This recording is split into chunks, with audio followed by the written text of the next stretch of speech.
আমরা আল্লাহকে পাবো কিভাবে? এটা বড় প্রশ্ন না? যে আল্লাহর কাছ থেকে, যে জান্নাত থেকে আমরা পৃথিবীতে চলে আসলাম, আর সেই জান্নাতে যেতে হলে তো আমাকে আল্লাহকে পেতে হবে। আল্লাহকে পেতে হলে আমার কি কি করণীয়? খুব শর্ট করে আমি কয়েকটা পয়েন্টস আপনাদেরকে শেয়ার করছি। 1 নাম্বার, আল্লাহকে পেতে হলে অবশ্যই তার নবী মুহাম্মদ সাল্লাল্লাহু আলাইহি ওয়াসাল্লামকে অনুসরণ করতে। এছাড়া আল্লাহকে পাওয়ার দ্বিতীয় কোনো পথ নেই। আল্লাহকে পেতে হলে অবশ্যই তার নবী মুহাম্মদ সাল্লাল্লাহু আলাইহি ওয়াসাল্লামের আদর্শগুলো জীবনের প্রতিটা ক্ষেত্রে বাস্তবায়ন করতে হবে। চলাফেরা, ওঠা বসা, খাওয়া দাওয়া, ইস্তেঞ্জা করা, মুআমালাত, ব্যবসা বাণিজ্য, অর্থনীতি, সমাজ, রাষ্ট্র, সব ক্ষেত্রে আপনাকে মুহাম্মদ সাল্লাল্লাহু আলাইহি ওয়াসাল্লামের তরিকা, আদর্শটাকে ফলো করতে হবে। তাহলে আপনি আল্লাহকে পাবেন ইনশাআল্লাহ। যে ব্যক্তি আল্লাহকে পেয়েছে সে দুনিয়াও পেয়েছে, আখিরাতও পেয়েছে। যে আল্লাহকে পায় নাই, দুনিয়াও বরবাদ, আখিরাতও বরবাদ। 1 নাম্বার তাহলে কি কাজ? আল্লাহ পাকের সর্বশেষ নবী মুহাম্মদ সাল্লাল্লাহু আলাইহি ওয়াসাল্লামকে অনুসরণ করা, তার আদর্শ মেনে চলা। 1 নাম্বার। 2 নাম্বার হচ্ছে 5 ওয়াক্ত নামাজ।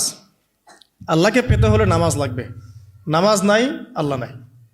ওয়াস্তাঈনু বিস-সাবরি ওয়াস-সালাহ, তোমরা সবর এবং সালাতের মধ্য দিয়ে আল্লাহর সাহায্য প্রার্থনা করো। আমরা এই জন্যই নামাজে বলি ইয়্যাকা না'বুদু ওয়া ইয়্যাকা নাস্তাঈন, আমরা শুধু আপনারই ইবাদত করি এবং আপনার কাছেই সাহায্য প্রার্থনা করি। তো আল্লাহকে পেতে হলে নামাজের কোনো বিকল্প নাই।